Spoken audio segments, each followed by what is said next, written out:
তুমি কেন নারী দেখা ছবি দেখা নষ্ট হয়ে যাবে?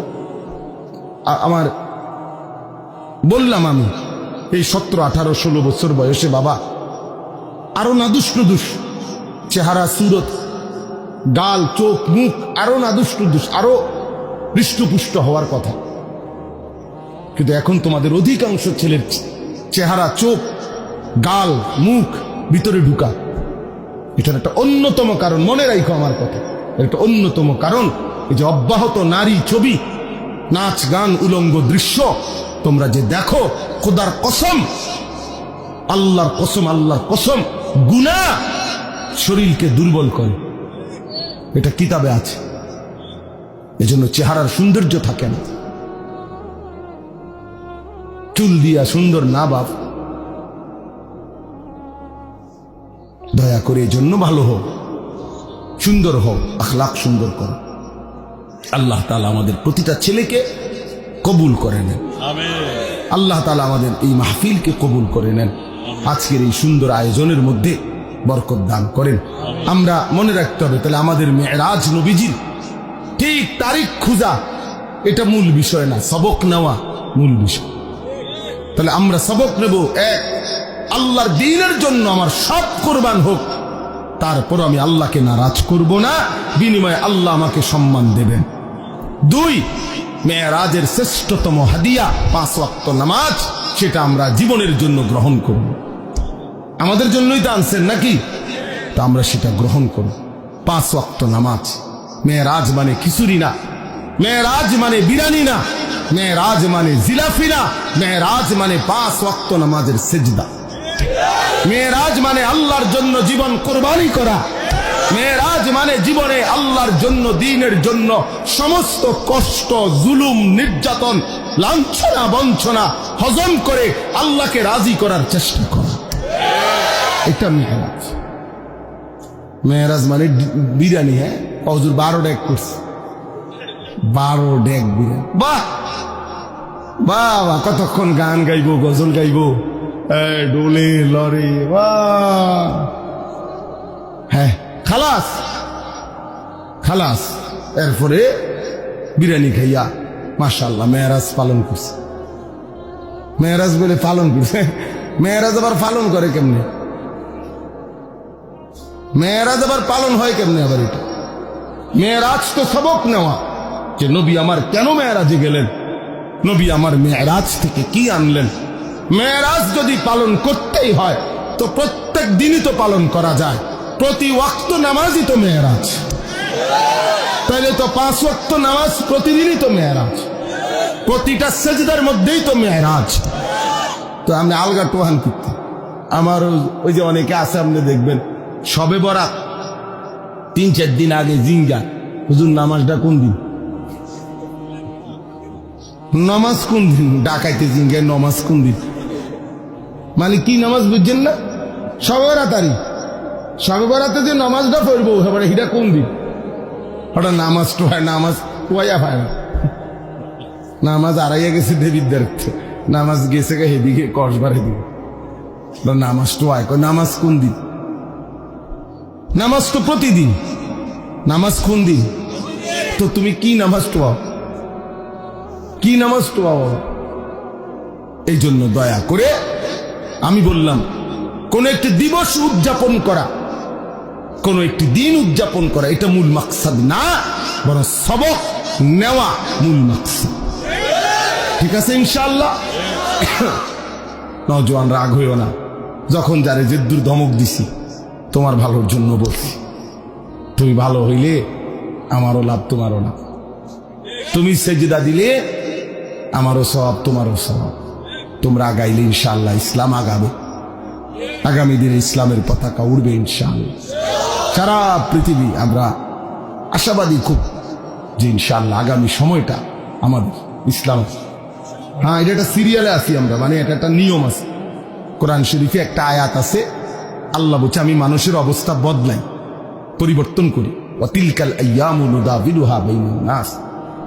এজন্য মানুষ সবসময় হাসে না, সবসময় কাঁদে না, মানুষ সবসময় সুখে থাকে না, সবসময় দুঃখেও থাকে না, মানুষ সবসময় অসুস্থ থাকে না, সবসময় সুস্থও থাকে না। ঠিক কিনা? অবস্থা কি হয়?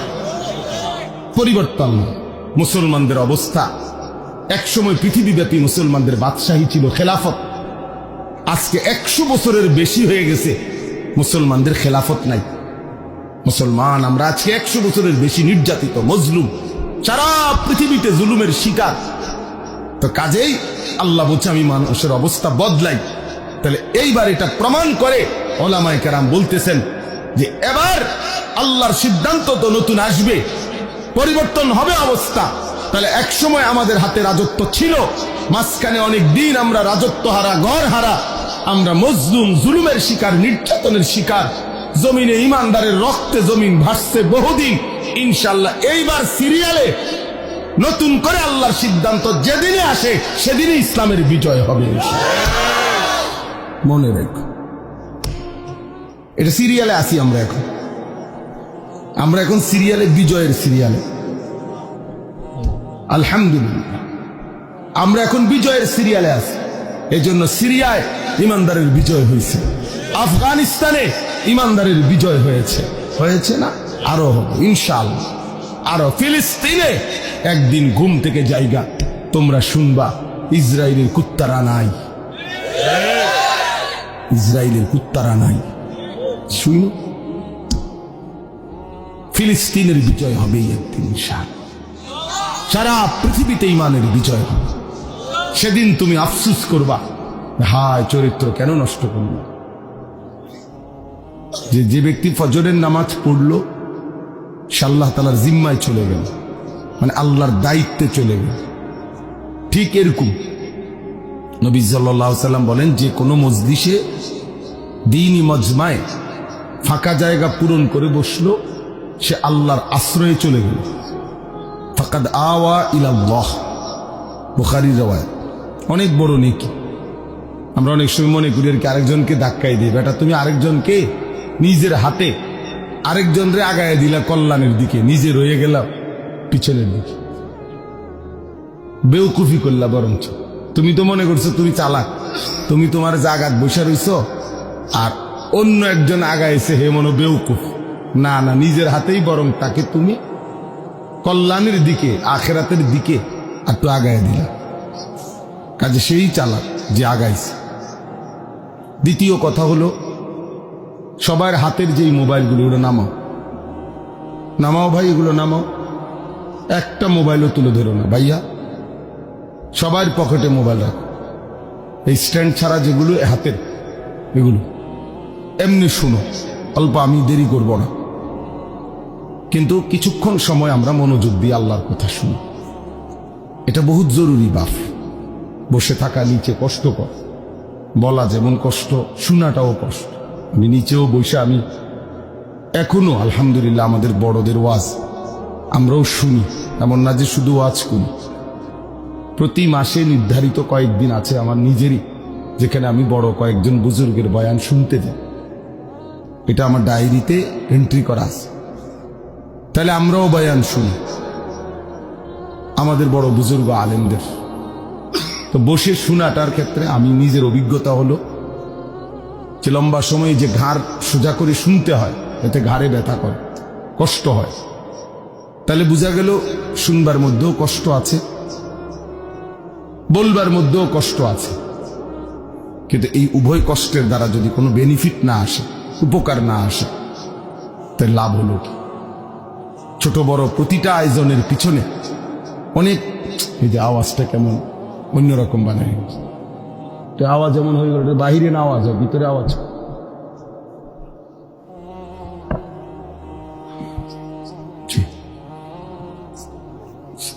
তো এই কারণে এটা জরুরি বাপ, মনোযোগ থাকা দরকার। এক কথা হলো আমি শুনবো না, ঠিক আছে চলে গেল। আরেকটা হলো না, আমি বসছিলাম আল্লাহর কথা শুনবার উদ্দেশ্যে, তাইলে মনোযোগ দিলে ভালো। আর যদি শুনতে মন না চায়, চলে গিয়ে ঘুমায় গেলে আরো ভালো, সমস্যা নেই। কিন্তু মাঝখানে গাফলতি করা, এটা প্রিয় ভাই উচিত না। আল্লাহর কোরআনের প্রতি সামান্যতম অবজ্ঞা অনেক বড় অপরাধ, অনেক বড় পাপ। কোরআন শরীফে আছে, ওমান আযলামু মিম্মান যুক্কিরা বিআয়াতি রাব্বিহি সুম্মা আ'রাযা আনহা, যে ব্যক্তি আল্লাহর কথা তার কানে শুনবার পরেও সে তার থেকে বিমুখ, অমনোযোগী, আল্লাহ তাআলা কোরআনে বলছে তার চাইতে বড় জালেম আর কেউ না। সরাসরি কোরআন শরীফ। এই জন্য বললাম 3 নম্বর আর একটা কথা হলো, ভিতরে বৈশা বুট বাদামও খাওয়া যাবে। এই ছোট বড় তোমরা বাচ্চারা কেউ বুট খায় না, এটাও শিখো ভাই, ছোট হোক কি তোমারও শিখা দরকার। এক মুসলমান হিসেবে আমাদের এটা সবার বোঝা উচিত যে আল্লাহর কথা যখন হচ্ছে তখন আমি বসে বসে বুট খাইলাম, আবার আল্লাহর কথাও শুনলাম, এটা আদব কিনা, আখলাক কিনা। একটা প্রাইমারি স্কুলও তো ক্লাস 1-এর বাচ্চা, একেবারে পিচ্চি বাচ্চাও তো যখন শিক্ষক ক্লাস করে তখন তো সে বুট বাদাম খায় না। বুট বাদামের জন্য তো আলাদা বিরতি দেওয়া হয়। টিফিন আওয়ারে ক্লাসের আগে পিছে সে হয়তো কিছু খায়, কিন্তু ক্লাস চলাকালীন তো সে বুট বাদাম খায় না। কোনো টিচার খাইতে দিব, তা আমি দেবো কেন? ইনসাফ কি বলে বলেন? আমি কেন দিব? কোরআনুল কারীম কি বাংলা বইয়ের চাইতে দামি না? অঙ্ক ইংরেজি বইয়ের চাইতে দামি না? তাইলে এই জন্য বললাম কম হোক, কিন্তু মনোযোগ দিলে দিলে কথা ঢোকে, ফায়দা হয়। কলসটা ট্যাপ বরাবর, কল বরাবর মুখোমুখি ঠিক মতো দিলে অল্প চাপেই পানি পুড়ে যায়, কিন্তু একটু ডান বাম করে রাখলে পরে ঠিক আছে, অনেক দেরি হয় অথবা অপচয় হয় বেশি। আর যদি কলস বালতি একটু সরাইয়ে রাখে তাহলে সারা পৃথিবীর সব পানি ঢাললেও কলস আর পুড়বে না। তো বক্তা তো আসছে একেবারে মনে করেন 5 জন 10 জন বড় হুজুর আসছে, কিন্তু আমি তো কলস রাখছি সাইডে, বালতি রাখছি আমি সাইডে, মানে আমি মনোযোগ দেই নাই, আমি নিজে কোনো মানসিকতাই নাই আমার আল্লাহর কথা তারা আমার পরিবর্তনের। তাহলে কি হবে বাপ? লাভ কি হলো? প্রত্যেকেই যদি যার যার জায়গায় এটা সিদ্ধান্ত নেই যে আমি যেমনি আছি এমনি, বাবুরে হুজুররা বললে বলুক, শোনার দরকার শুনছি, অনেক মানুষ গেছে দেখে আমিও গেছি। এই হাদিসে আছে, মনোযোগ দিয়ে শোনেন কথাটা। হাদিসে স্পষ্ট, আমি নিজে পড়াইছি, যে ব্যক্তি নাফরমান পাপী সে কবরের 3টি প্রশ্নের জবাব দিতে পারবে না। তো তৃতীয় যে প্রশ্নটা,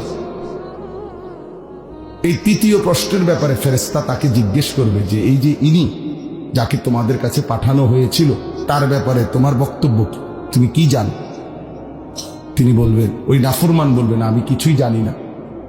তবে এই স্পষ্ট হাদিস আছে, ওই নাফরমান বলবে লোকে শুনতাম ওনাকে বলতো উনি নাকি নবী, তা আমি এরকম বলতাম হ্যাঁ উনি নবী, এই দূরে, কিন্তু উনি আমার জন্য কি, ওনার থেকে আমার কিছু গ্রহণ করার আছে, আমার জীবনে ওনার থেকে নেওয়ার মতো কিছু আছে, এটা আমি ভাবতাম না। আল্লাহর কসম, তখন আল্লাহ তাআলা বলবে নাফরমান এই বান্দাকে কবরের মধ্যেই জাহান্নামের পোশাক পরিয়ে দাও, জাহান্নামের বিছানা বিছায় দাও, আর জাহান্নাম বরাবর দরজা এই নাফরমানের দরজায় কবর থেকে খুলে দাও। তাহলে এই যে লোকে বলতো উনি নাকি শেষ নবী, আমাদের একজন নবী আছে, আমরাও তো অনেকের ধারণা এটা, আমাদের একজন নবী আছে, উনি অনেক বড় নবী, শ্রেষ্ঠ নবী, উনি আল্লাহর প্রিয় নবী মুহাম্মদ সাল্লাল্লাহু আলাইহি সাল্লাম। তো সেটা তো ঠিক আছে, বুঝলেন, কিন্তু আপনার জন্য কোনো করণীয় কিনা আছে কিনা? সেই নবী আমার জন্য কেন আসলেন, পৃথিবীতে কেন আসলেন, তার থেকে আমি কি নিলাম, এটা তো দেখার বিষয় ছিল। এটা তো উচিত ছিল যে আমার চুল, চেহারা, লেবাস, পোশাক, আমার ঘর সংসার, বাজার, ব্যবসা, চাল চলন, উঠা বসা, লেনদেন, আচরণ, উচ্চারণ, এর মধ্যে আল্লাহ নবী সাল্লাল্লাহু আলাইহি সাল্লামের কোনো অনুসরণ আছে কিনা, আমার জীবনের কাজ মনে করেন 20টা, একজন আমার কাম, এখন 20টার মধ্যে আমার রাসূল সাল্লাল্লাহু আলাইহি সাল্লামের অনুসরণ আছে কয়টা, এটা কি একটু বিবেক দিয়েও মিলানো ভাবার কি কোনো দরকার নাই? বলেন, কথা বলেন। তাইলে আমাদের তো এই প্রেরণাই জাগে না। তো এই জন্য বললাম যে অনেকে ওয়াজে গেছে দেখে আমিও গেছি, এই হুজুরের ওয়াজ নাকি এখন অনেকে শুনে, এই জন্য আমিও শুনছি, কিন্তু আমি আমার মতোই। তাহলে তো হইল না বাপ, তাইলে তো হইল না, এটা তো কোনো বিষয় হইল না। তাইলে এই জন্য দয়া করে আমার মূল মাকসাদ, প্রতিদিন আমি ব্যক্তিগতভাবে আলহামদুলিল্লাহ, আপনারা অনেকেই আমার চিনেন, আমি তো এই অঞ্চলে অনেক আসছি গেছি, কিন্তু খুব বেশি অথবা খুব কম এটা নিয়ে শ্রোতার আমার কোনো পেরেশানি নেই। আমার পেরেশানি হলো আমরা মনোযোগ দিয়ে আল্লাহর কথা শুনতে হবে, এবং আল্লাহর কথা আমারও দরকার, আপনাদেরও দরকার, পরিবর্তন আমারও দরকার, আপনাদেরও দরকার। আমরা যে যেখানে আছি সেই অবস্থা থেকে আমাদের আরো অগ্রগতি, উন্নতি, আখিরাতের লাইনের আরো ফিকির আরো বাড়ানো দরকার। আমারও ঘাটতি, আপনাদেরও ঘাটতি। বলেন আপনি তো হুজুর না, আমাগো ঘাটতি শুনলেও আপনি কুল কিনার, আপনি বুঝতেন না। আমাদেরও অসংখ্য অগণিত ত্রুটি, আপনাদেরও ত্রুটি, আপনাদেরও ত্রুটি। তাহলে আমাদের প্রত্যেকের উচিত প্রতিনিয়ত আল্লাহর দিকে, আখিরাতের দিকে, কোরআনের অনুসরণের দিকে এগিয়ে যাওয়া। তো সেটা যদি আমি গ্রহণই না করি, মনোযোগই না দেই, আমি যদি এটা আমার জন্য কোনো প্রয়োজন মনেই না করি, তাহলে হবে কেন? তাইলে হবে কেমনে বাপ? আপনারা দয়া করে এই জন্য মনোযোগ দিয়ে উলামায়ে কেরামের কথা শুনুন। মাওলানা ইসরাফিল আমার অনেক ঘনিষ্ঠ মানুষ, পরিচিত মানুষ, আমাদের ক্যান্টনমেন্টের পাশাপাশি আমরা থাকি। মাওলানা ক্যান্টনমেন্টের একটা মেন, ক্যান্টনমেন্টের একটা গুরুত্বপূর্ণ মসজিদে ইমাম, খতিব, মাদ্রাসার তার নিজস্ব একটা প্রতিষ্ঠানও আছে। অনেকক্ষণ বয়ান করছে, আমি তো শুনে অবাক যে একজন মানুষ এতক্ষণ বয়ান করছে। আল্লাহ তার হায়াতে বরকত দান করে, জবানে বরকত দান করে। তো বিষয়টা হইল আমরা কি নিলাম নিজের জন্য? যদি একটি কথাও না নিই, এই যে নওজোয়ান, কিশোর, তরুণ, তোমরা ছেলেরা, তোমাদের মেধা, পূর্ণ মেধা। তুমি যদি বলো তুমি বোঝো না, না না, বুড়ো মানুষ কম বুঝতে পারে, কিন্তু জওয়ান তার সবকিছুই জওয়ান। যে যুবক, যে শক্ত সামর্থ্য জওয়ান, তার মেধাও জওয়ান। ছেলেটা নওজোয়ান, তার মেধা কি বুড়ানি? তাইলে তোমার বুঝ, বুদ্ধি, শক্তি, সাহস, হিম্মত, আকল, দিমাগ সব তাগড়া, জওয়ান। তুমি এই মুহূর্তে যে পরিমাণ ভার সইতে পারবা, আরেকজন 60 বছরের, 70 বছরের চাচা সেটা পারবে না। কোরআন শরীফে আছে স্পষ্ট, আল্লাহ তাআলা বলেন, এই আয়াতটা মনোযোগ দিয়ে শুনেন তাহলে বুঝবেন। আল্লাহ তাআলা বলেন সূরা হজ, এই সূরাতে আছে, ওয়ানুকিররু ফিল আরহামি মা নাশাউ ইলা আজালিন মুসাম্মা। আল্লাহ বলেন একটি নির্দিষ্ট সময় পরিমাণ আমি মায়ের পেটে মানব সন্তানকে, বাচ্চাকে অবস্থান রাখি। 9 মাস, 10 মাস, এর মধ্যে একেবারে সংখ্যা কম বেশ হয়, সবার একেবারে গুনা 9 মাস, গুনা 10 মাস না। আল্লাহই জানেন কোন বাচ্চাটা কতক্ষণ থাকবে। আল্লাহ তাআলা বলেন সুম্মা নুখরিজুকুম তিফলান, অতঃপর আমি আল্লাহই তোমাদেরকে মায়ের পেট থেকে একটি বাচ্চা, তিফল, তিফল মানে শিশু, একটা শিশু হিসাবে বের করে আন। সুম্মা লিতাবলুগু আশুদ্দাকুম, অতঃপর আমি আল্লাহই তোমাদেরকে শক্তি, সাহস শরীরের মধ্যে দিতে থাকি। ধীরে ধীরে সেই দুর্বল ছোট্ট বাচ্চা শক্ত সামর্থ্য জওয়ান বয়স হতে থাকে, আগাইতে থাকে। এ দেখেন আল্লাহ তাআলা বলেন ছোট্ট সেই শিশুটিকে আমি ধীরে ধীরে সামনের দিকে নিতে থাকি, শক্তি বাড়াই, শক্তি বাড়াই, শক্তি বাড়াই। 2 বছরের শক্তি তো 6 বছরে আরো বেশি, 10 বছর বয়সে আরো বেশি, 15 বছর বয়সে আরো বেশি, এইভাবে বাড়াইতে থাকি। এর মধ্যে আমি এই অবস্থায় 2টা কাজ করি। একটা হলো অমিনকুম মান ইউতাওয়াফা মিন অমিনকুম মান ইউতাওয়াফা, কাউকে এই বয়স আগাইতে আগাইতে মাঝপথে মৃত্যু দিয়ে দেবে। অর্থাৎ কাউরে 18 বছর, 25 বছর, 30 বছর বয়সে কোনো এক সময় মৃত্যু দিয়ে দেয়। আর কাউকে কাউকে অমিনকুম মান ইউরাদ্দু ইলা আরজালিল উমর, এই কথাটা খেয়াল করে। এবং কাউকে কাউকে আমি ইচ্ছে করে একেবারে চূড়ান্ত শেষ বয়স, একেবারে বৃদ্ধ আমি আল্লাহ তাআলা পৌঁছাই। কেমন বৃদ্ধ বানাই? এই যে উদ্দেশ্যে আমার কথাটা আয়াতের মধ্যে আছে, শেষ কথাটা, লিকাইলা ইয়ালামা মিন বাদি ইলমিন শাইআ। এই ভাই দেখো, আল্লাহ বলে আমি একজন মানুষকে সর্বোচ্চ বুড়া বানাইয়া এমন পর্যায়ে নিয়ে যাই যে এক পর্যায়ে এসে তার অবস্থা এমন হয়, ইতিপূর্বে যত জ্ঞান তার ছিল এই পর্যায়ে আইসা আর তার কোনো জ্ঞানই থাকে না। কোনো জ্ঞান আর কি, এরকম মাজুর হয়ে যায় 90 বছর, 95 বছর। ওই যে হে তুমি পারতা না ভাই, আমি বললাম এই খামখেয়ালি করো না বাজান, এই মোবাইল তোমার ঘরে শেষ করে দিস। আহা, এই অসভ্য জিন্দিগি ভাইয়া, অসভ্য জিন্দিগি, এটা নির্লজ্জ জিন্দিগি, মনে রাখো। হায়া শরমহীন জীবন। যে কিছু ছেলের আছে তোমরা মানে কোনো কিছুতে যে, আরে মানুষের তো সামান্য ভদ্রতা থাকে না, কোনো ভদ্রতা নাই। মানে বাবা দেখুক, নাইলে দাদা দেখুক, নাইলে আলেম, নাইলে আল্লাহওয়ালা, অথবা গ্রামের মুরব্বী, যে ইচ্ছা সেই দেখুক, তার চোখের ন্যূনতম লজ্জা লাগে না, না আমার মোবাইল আমি দেখব। এখন এই যে মানসিকতা বাপ, এটা বড় নিকৃষ্ট মানুষ। মানুষের সামান্যতম কি থাকতে হয়? লজ্জা শরম থাকতে হয়। মানুষ জন্তু জানোয়ার না, মানুষ ইনসান। ইনসানকে আল্লাহ তাআলা শরাফত দিয়ে বানিয়েছে, ইনসানকে আল্লাহ তাআলা মর্যাদা দিয়েছেন। ইনসানের ভিতরে আল্লাহ তাআলা দেখেন, পৃথিবীর সমস্ত প্রাণী তার লজ্জাস্থান আলাদা ঢাকবার আলাদা কোনো আচ্ছাদন কাপড় নাই। সে তার নিজের শরীরের অংশ দিয়েই, লেজ দিয়া, রান দিয়া, 2 রানের মাঝখানে রেখে, অথবা লেজ দিয়ে নিজের লজ্জাস্থান ঢাকে অন্য প্রাণী। কিন্তু মানুষকে আল্লাহ তাআলা মর্যাদা দিয়েছেন। এজন্য আল্লাহ তাআলা মানুষের দেহে আলাদা শরীর কাপড় দিয়েছেন, যেন সে তার ইজ্জত, সে তার লজ্জা ঢেকে রাখে। তার মানে মানুষের বিশেষত্বটা আলাদা ভাইয়া, আলাদা। তুমি একজনকে বলি না, সবাইকে বুঝাচ্ছি। এতটুকু আকল না থাকলে যে আমার এলাকা এটা, আমার গ্রাম, আমার গ্রামে আমার চাচা আছে, দাদা আছে, নানা আছে, আমাদের গ্রামে আলেম ওলামা আছে, শিক্ষক আছে, বয়স্ক মানুষ আছে। কেউ দেখলে কি মনে করো? কিছুই মনে করো না তোমরা ছেলেরা।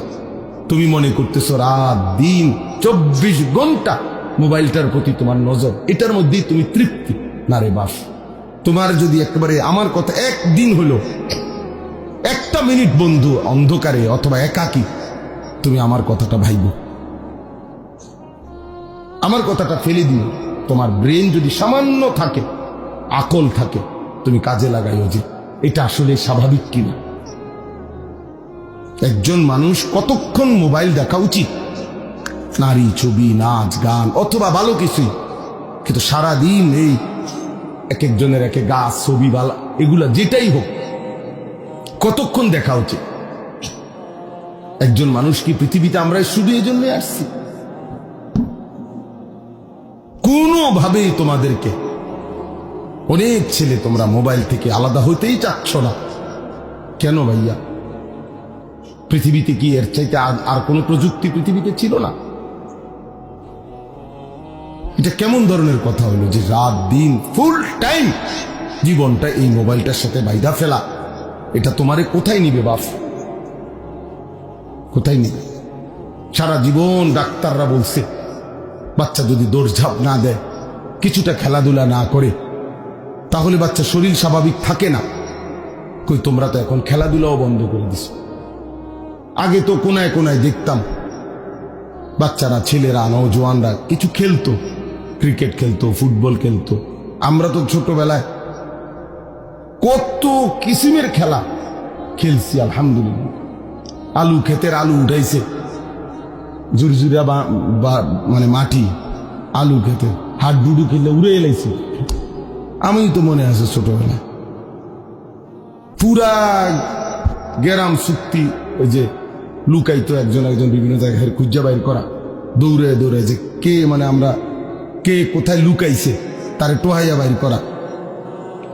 তো অনেক দৌড়ঝাঁপ দিত, এক বেলা দৌড়ঝাঁপ দিত, ঘাম ঝরত, এরপর আইসা বাচ্চা আবার পড়ত।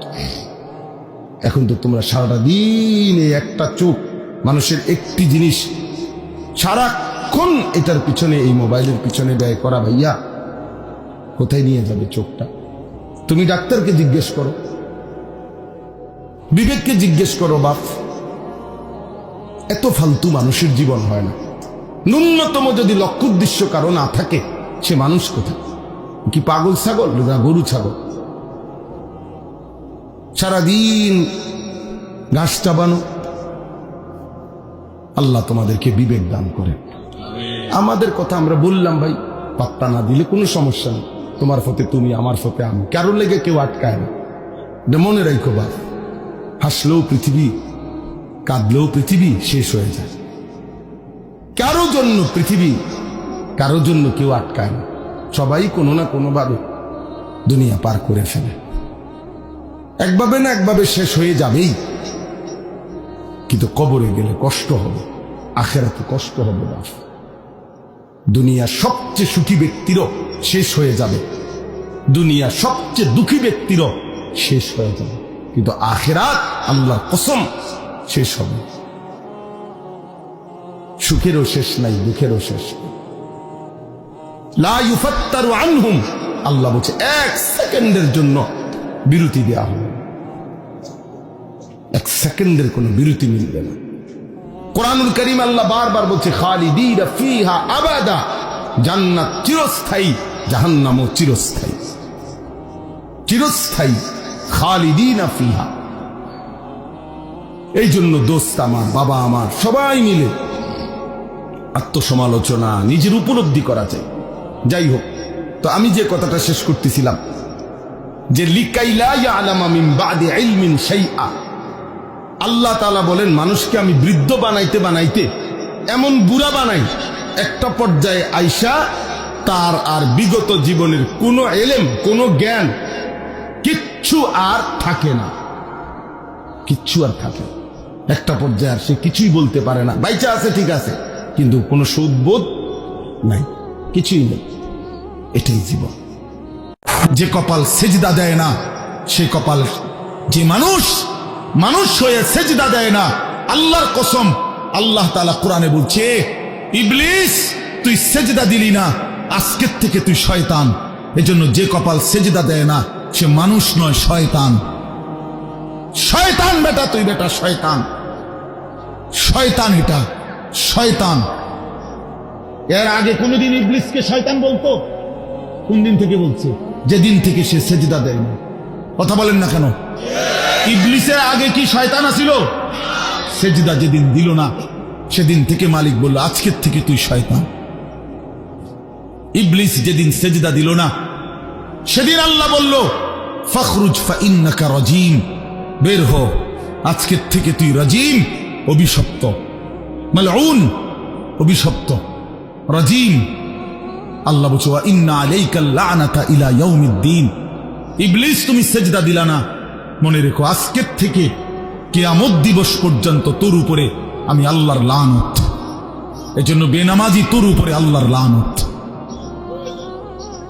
তোর উপরে আল্লাহর লানত, তোর উপরে খোদার গজব। আর আল্লাহর লানত যার উপরে, সে সুখ পায় না। ওই মালিকের সাথে গাদ্দারি করে সুখ মেলে না। খবর নিয়ে দেখো, তুমি না জানলে আমি জানি। জিন্দিগির আজ 21 বছরের এই ওয়াজের জীবনে কত শত মানুষ জীবনের কত দুঃখ বেদনা আমরা তো শুনি না। আমরা কাছে দোয়া চায় না। কোন হারামখোর, কোন সুদখোর, কোন ঘুষখোর, কোন বেপর্দা নারী, কোন বেহায়া নারী, কোন মদখোর জুয়ারি, কোন নারীর সাথে অবৈধ সম্পর্ক স্থাপনকারী পুরুষ কিংবা নারী, আল্লাহর কসম সুখে নেই, সুখ মিলে না, সুখ মিলে না। নোনা জলে তৃপ্তি হয় না, যে পানি লবণাক্ত ওই পানি তৃষ্ণা মিটায় না। অতএব গুনাহ তৃষ্ণা মিটায় না, গুনাহ কাউকে তৃপ্তি দিতে পারে না, আল্লাহর নাফরমানি কাউকে সুখ দিতে পারে না। বন্ধু, আল্লাহ কোরআনে বলছে ওয়াদারু যাহিরাল ইসমি ওয়া বাতিনা, আমার বান্দা প্রকাশ্য গুনাহ ছেড়ে দাও, গোপন গুনাহ ছেড়ে দাও। আল্লাহ বলছে ওয়ালা তাকরাবুল ফাওয়াহিশা মা যাহারা মিনহা ওয়া মা বাতান, আল্লাহ বলছে বান্দা প্রকাশ্যে কিংবা গোপনে কোন অশ্লীলতা, বেহায়াপনা, অসভ্যতার কাছেও যেও না। আল্লাহ বলছে ওয়ালা তাকরাবুজ জিনা, জিনা ব্যভিচারের কাছে, নারীর সাথে অবৈধ কোন রকম সম্পর্কে যেও না বান্দা। ইন্নাহু কানা ফাহিশা, এটা বড় বেশি অশ্লীলতা। ওয়াসাআ সাবিলা, এটা বড় মন্দ পথ। হায় যুবক, ভুল করো না, ওই নারীর ফাঁদে একদিন তোমার সে জাহান্নামে পৌঁছায় দিবে, একদিন তোমার কবরে পৌঁছায় দিবে, সে তোমারে সুখ দিবে না। চরিত্রহীন নারী সুখী হয় না, যার নিজের সুখ নাই তে তোমারে কি সুখ দিবে? সুখ দিবে কিভাবে? সিনেমার নর্তকী সুখ দিবে কিভাবে? সে নিজে তো সুখে নেই, সে তো সুখে নেই। এই জন্য এটা জরুরি। বাবা হায়াতের 60 বছরেও যারা গুনাহ ছাড়তে পারেন নাই, মনে রাখেন বাপ, এই কবর দেখা যায়, কবর দেখা যায়। চলেন এবার তরজমাটা শোনেন, তাইলেই আমার কথা শেষ। একটু দেখেন কোরআনুল কারীমের 30 নম্বর পারা 102 নম্বর সূরা, সূরাটার নাম আত-তাকাসুর। ছোট্ট একটা সূরা, 8টা আয়াত আমি তেলাওয়াত করছি। এই ছোট্ট সূরাটার তরজমা বলেই আমি আমার কথা শেষ করে ফেলব ইনশাআল্লাহ। আল্লাহ তাআলা আমাদেরকে তৌফিক দান করুন। এই সূরাটার একটা ছোট্ট প্রেক্ষাপট আছে, কেন নাজিল হলো। এটারে আরবিতে শানে নুজুল বলে।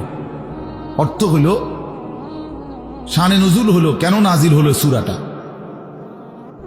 রাসূলুল্লাহ সাল্লাল্লাহু আলাইহি ওয়াসাল্লামের জামানায় মক্কায় কুরাইশ বংশের লোকেরা, নবীজির বংশের নাম হলো কুরাইশ বংশ নাকি। এই কুরাইশ বংশের মধ্যে আবার ছোট ছোট গোত্র ছিল। এই ছোট গোত্র, মনে করেন আমার দাদা তো প্রথম, ধরে নিলাম আমগোই বাড়ি, মনে করেন আমার দাদা ছিল প্রথম, দাদা বাড়িটা বানছে, কথার কথা। তো এখন আমার দাদার 4 ফুট, মানে আমার বাপ চাচারা 4 জন। তো আগে তো দাদার সাথে বাপ চাচারা 4 জন একসাথেই ছিল। তো দাদা মরে গেল, এখন বাপ চাচাদেরও সংসার বড় হয়ে গেল, ফলে এখন সবাই আবার আলগা আলগা আরো জায়গা জমি কিন্না ডাইনে বামে গদ্দুয়ার করছে, আরো বাড়িঘর বাড়ছে। এখন চাচার বাড়িও আলাদা নামে পরিচয়, জেডার বাড়িও আলাদা নামে পরিচয়, আমগো বাড়িটাও কি আলগা নামে পরিচয়, এমন আছে না। এই আর কি। তো প্রথমত তো বড় বংশটা পুরাটার নাম হলো কুরাইশ, কিন্তু এরপরে আবার এর অধীনে ধীরে ধীরে ছোট ছোট আরো গোত্র ছিল, আরো বংশ ছিল। এই যে ছোট বংশ যেগুলো ছিল, এরা প্রতিনিয়ত, এদের একটা বদভ্যাস ছিল যে এরা নিজেদের মধ্যে অবসর পাইলেই নিজেদের ক্ষমতা, প্রভাব, প্রতিপত্তি, অর্থ সম্পদ, স্ত্রী পরিজন, সন্তানাদি, বংশধর, কার কদ্দুর কত বেশি দুনিয়া, এই নিয়ে নিজেদের মধ্যে বড়াই করত, প্রতিযোগিতা করত, তর্কাতর্কি করতো আর কি। হ্যাঁ, নিজেদের মধ্যে বিতর্ক করত। আমার চাচা এই, আমার জেডা এই, আমার মামা এই, আমগো বাড়িতে এত আছে, টাকা এত, বাড়ি এত, জায়গা এত, জমি এত, তোরার কিতা বেড়া, এগুলো আমাদের মধ্যে হয় না এমন।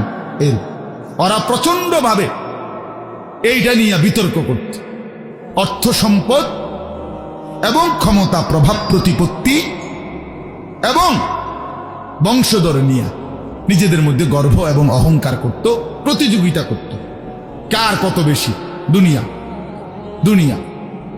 তো এইটা তাদের একটা অভ্যাস ছিল। এর মধ্যে 2টা গোত্র, বনু আব্দে মানাফ এবং বনু সাহাম, ওই কুরাইশের শাখা, এই 2টা গোত্রের নাম। একদিন তারা এই 2 গোত্র প্রচন্ড তর্কে লাগছে, কার বংশ বড়, কার সম্পদ বেশি, কার ক্ষমতা বেশি, কইতেছে। এরা একবার কয়, এরা একবার কয়। এই বলতে বলতে যার বড়ত্ব, দুনিয়ার অহংকার, দুনিয়া বাড়ানোর এই নেশা বুঝাইতে বুঝাইতে এক পর্যায়ে ওই বনু সাহাম একটা গোত্র, তারা বনু আব্দে মানাফ এই পরিমাণ বলছে যে তারা হিসাব করছে যে আমগো কইমা যাইতে আছে, মানে এরা হাইরা যাবে হিসাবে, এরার থেকে মানে হিসাব দিতে গিয়া আর মিলাইতে পারতেছে না, এগো বাইরে গেছে। এই তখন এরা এই বনু সাহাম এই গোত্র কইল কি অগরে এ দিগাও, কই কবরস্থানে আসো। কোথায়? কবরস্থানে আসো, আসো কবরস্থানে। কবরস্থানে কি আসো না? তা আইসা এবার কবরস্থানের সামনে আইসা তাগো ওই মুর্দা যারা কবরে তাগো বংশের এবারে এই হ্যাগো হিসাব দেয়া আইতেছে। এই বেটা আমার চাচা মরলে কি হয়েছে, চাচা কি আছিল তুই জানোস বেটা? আমার দাদা মরলে কি হয়েছে বেটা? হ্যাঁ, আমার দাদার ভয়ে দাদা নিজে কাঁদতো বেটা। তার মানে এবার অহংকার করতে করতে দুনিয়ার বড়াই বুঝাইতে বুঝাইতে জীবিত দিয়ে আর হিসাব না মিলাইতে পাইরা কই গিয়া পড়ছে? কবরস্থানে গিয়া পড়ছে। এদের এই মন্দ আচরণ আল্লাহ তাআলা নারাজ হয়ে আল্লাহ তাআলা তখন এই আচরণের কারণে কোরআনুল কারীমের এই সূরাটা নাজিল করছেন। 102 নম্বর সূরা আত-তাকাসুর নাজিল করে আল্লাহ বললেন, হায় বান্দা কি করছো, করছোটা কি? এইনি কাজ ছিল, এইনি কথা ছিল তোমাদের।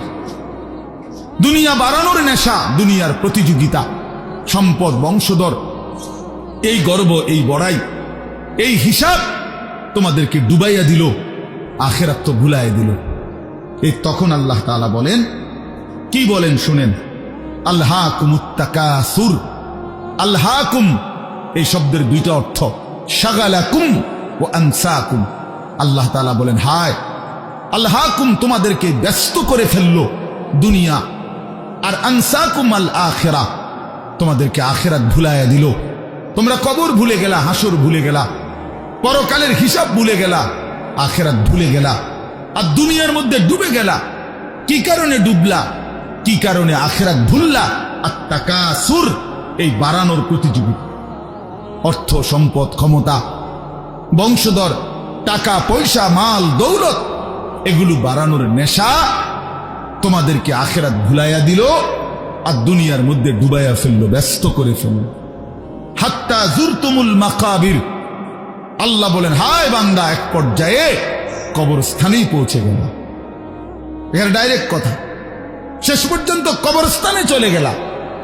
অহংকার করতে করতে, বড়াই করতে করতে, দুনিয়া সাজাইতে সাজাইতে, দুনিয়া মিলাইতে মিলাইতে। এ কথার দুই অর্থ। এবার এক হলো সরাসরি ওদেরকে বলছে কাজটা তোমরা ভালো করলা না, আরেকটা হলো আমাদের সবাইকে বলছে, আমার বান্দারা তোমরা যারা এই পরিমাণ দুনিয়া নিয়ে ব্যস্ত হইলা, দুনিয়া সাজাইতে লাগলা, যে এক পর্যায়ে এই দুনিয়া সাজাইতে সাজাইতেই হাত্তা জুরতুমুল মাকাবির, কবরে পৌঁছে গেলা, একদিন মরে গেলা, অথচ আখিরাতের কোনো পুঁজি নাই, কবরের কোনো সামান নাই। কামটা কি করল? কামটা কি করল? কাজটা কি করলা বান্দা? কি করল? হায় বান্দা 60 বছর বয়স, আজও আখিরাতের পুঁজি কই। 30 বছর, আজও আখিরাতের পুঁজি কই।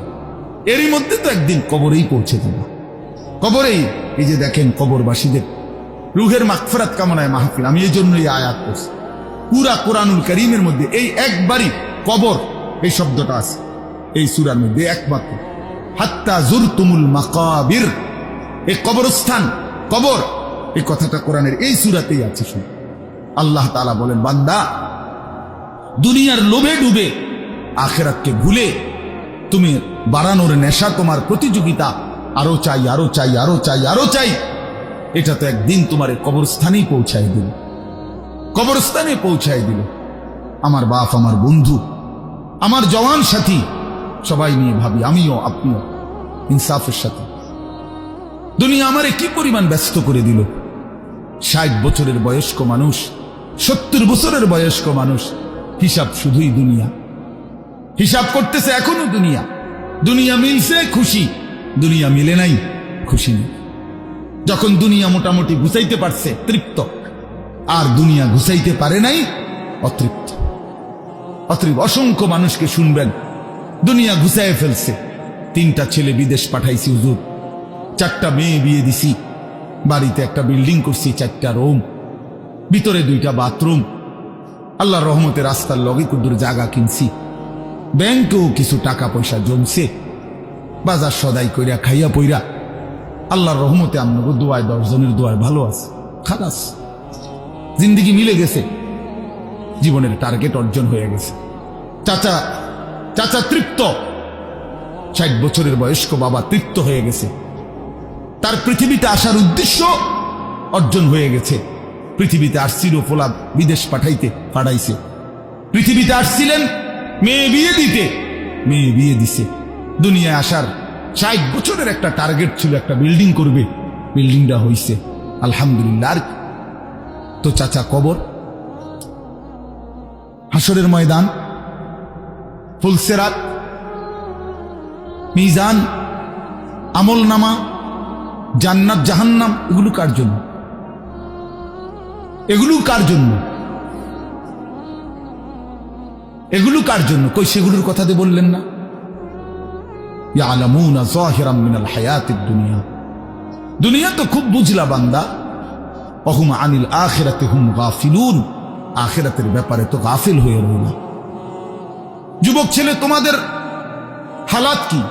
তোমরা মনে করছো তোমাদের লজ্জাস্থানের যৌনতার একটা শাহওয়াত আছে, চাহিদা আছে, এই চাহিদাটা যদি পূরণ হয়, নারী, ছবি, বন্ধুদের অসৎ আড্ডা, মোবাইলের অশ্লীল ছবি, এই জেনা ব্যভিচারের যে কোনো সুযোগ কিংবা কোনো অসভ্যতা নোংরামির কোনো সুযোগ পাইছ, জীবন উপভোগ করতেছ, খালাস খালাস। কোথায় নামাজ, কোথায় আখেরাত, কোথায় মৃত্যু, কোথায় কবর? আহা বাফ, কিছুই মনে করাইনি না, কিছুই মনে করাইনি, কিছুই মনে করাইনি। এরই নাম জিন্দিগি, এরই নাম মুসলমান। এখানেই জীবনের সমাপ্তি, আর কিছু নাই। কবর বলতে কিছু নাই, আখিরাত বলতে কিছু নাই। আল্লাহ তাআলা বলেন, বান্দা আল্লাহকুমুত তাকাসুর, আহা বান্দা, দুনিয়ার নেশা তো তোমাদেরকে ভুলায় দিল আখিরাত। হাত্তা জুরতুমুল মাকাবির, এরই মাঝে তো একদিন কবরেই পৌঁছে গেলা। একদিন কবরে পৌঁছে তুমি তো উপলব্ধি করবা, কাল্লা সাউফা তা'লামুন সুম্মা কাল্লা সাউফা তা'লামুন। আল্লাহ তাআলা বলে, বান্দা শোনো, সাবধান, কাজটা ভালো করলা না, দুনিয়ায় ডুবে গেলা, আখিরাত ভুলে গেলা। সাউফা তা'লামুন 2 বার বলছে একটা কথা আল্লাহ, অল্প সময়ে তুমি জানতে পারবা, অল্প সময়ে তুমি জানতে পারবা। তাফসীরের মধ্যে লিখছে 2 বার কেন বলল আল্লাহ? আল্লাহ বলেন, হে নাফরমান বান্দা, তোমারে আমি একবার কবরে আযাব দিয়া বুঝাবো তোমার এই নাফরমানির পরিণতি কি, আরেকবার হাসরে নিয়া জাহান্নামের আযাব দিয়া বুঝাবো তোমার এই নাফরমানির পরিণতি কি। তুমি সেদিন বুঝবা বান্দা, আমার কবর কি, আমার আখিরাত কি। রাসূলুল্লাহ সাল্লাল্লাহু আলাইহি ওয়াসাল্লাম বলেন, নাফরমান যখন কবরের প্রশ্নের জবাব দিতে পারবে না, তো আল্লাহ তাআলার পক্ষ থেকে ফেরেশতাদেরকে বলবে, আফরিশুহু মিনান নার ওয়ালবাসুহু মিনান নার ওয়াফতাহু লাহু বাবান ইলান নার। আমার বান্দার কবরের মধ্যে জাহান্নামের বিছানা বিছিয়ে দাও, জাহান্নামের পোশাক পরিয়ে দাও, জাহান্নাম বরাবর দরজা খুলে দাও। ফেরেশতারা এই 3টা কাজ করে এই ফেরেশতারা সরে যাবে। আল্লাহ নবী সাল্লাল্লাহু আলাইহি সাল্লাম বলেন, কবর তখন তাকে একটা চাপ দিবে, এই চাপে এই ব্যক্তি ডান পাশের মাটি বাম দিকে, বাম দিকের মাটি ডান দিকে, এইভাবে আইসা চাপ মারবে। আল্লাহ রসুল বলে, ডান পাশের হাড্ডি পাঁজরের এই সাটনার হাড্ডি ভাঙ্গা বাম দিকে ঢুকে যাবে, বাম দিকের গুলো ডান দিকে। উদাহরণ দিয়ে বুঝাইছে নবী, হাত্তা তাখতালিফা আদলাউহু, এভাবে 2 আঙ্গুল যেমন একটা আরেকটার মধ্যে ঢুকে যায়, হাড্ডি পাঁজরের গুলো এইভাবে একটা আরেকটার সাথে ঢুকে যায়। আল্লাহ নবী সাল্লাল্লাহু আলাইহি সাল্লাম বলেন, ওয়া ইউকাইয়াদু লাহু মালাকুন আবকামু ওয়া আসাম্মু ওয়া আ'মা। তার কবরে এরপরে নাফরমানের কবরে একজন ফেরেশতা পাঠানো হবে। এই ফেরেশতা 3টা গুণ, এই ফেরেশতা বোবা, এই ফেরেশতা বধির, এই ফেরেশতা অন্ধ। সে কথাও বলতে জানে না, কানেও শুনে না, চোখেও দেখে না।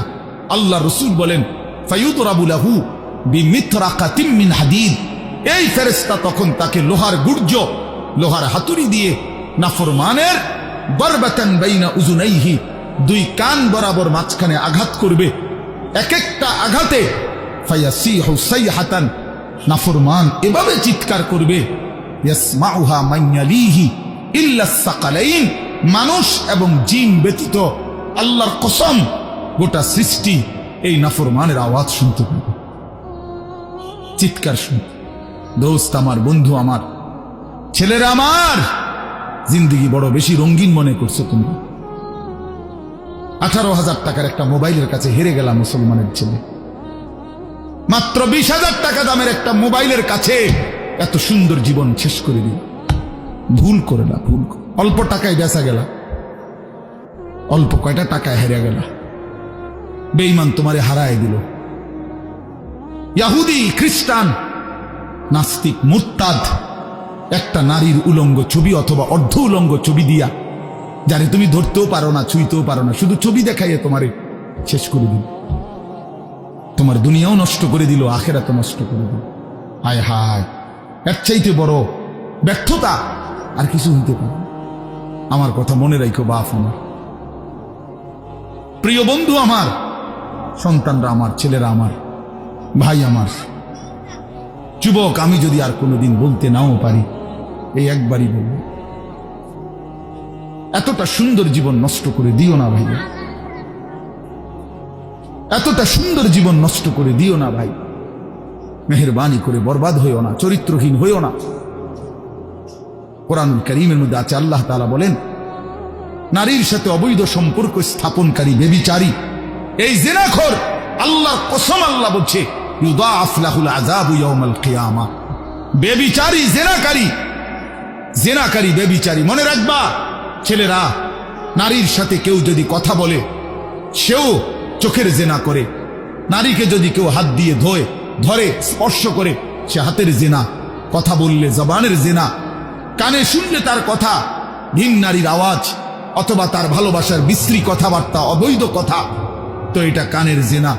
তার সাথে পায়ে হেঁটে এগিয়ে গেলে পায়ের জেনা, অন্তর দিয়ে কল্পনা করলে নারীকে নিয়ে অন্তরের জেনা, আর লজ্জাস্থান দিয়ে জেনা করলে সেটাও জেনা। আল্লাহর কসম, নবী বলছে সবটাই জেনা। চোখেরটাও জেনা, হাতেরটাও জেনা, পায়েরটাও জেনা, দিলেরটাও জিনা, মুখেরটাও জিনা, শব্দটাও, আবার লজ্জাস্থানেরটাও জিনা। অতএব যে কোনো স্বামী স্ত্রীর সম্পর্ক ব্যতীত ভিন নারী, ছবি হোক বাস্তবে হোক, নারীর সাথে যার সম্পর্ক, আল্লাহর কসম, রব্বে কাবার কসম, সে ব্যভিচারী, লম্পট, দুশ্চরিত্র, জেনাকার।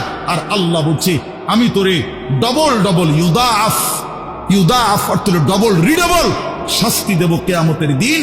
ওয়া ইয়াখলুদ ফীহি মুহানা, এবং আল্লাহ বলে তারে বেইজ্জতি কইরা, লাঞ্ছিত কইরা চিরস্থায়ী জাহান্নামে ফেলে দেব।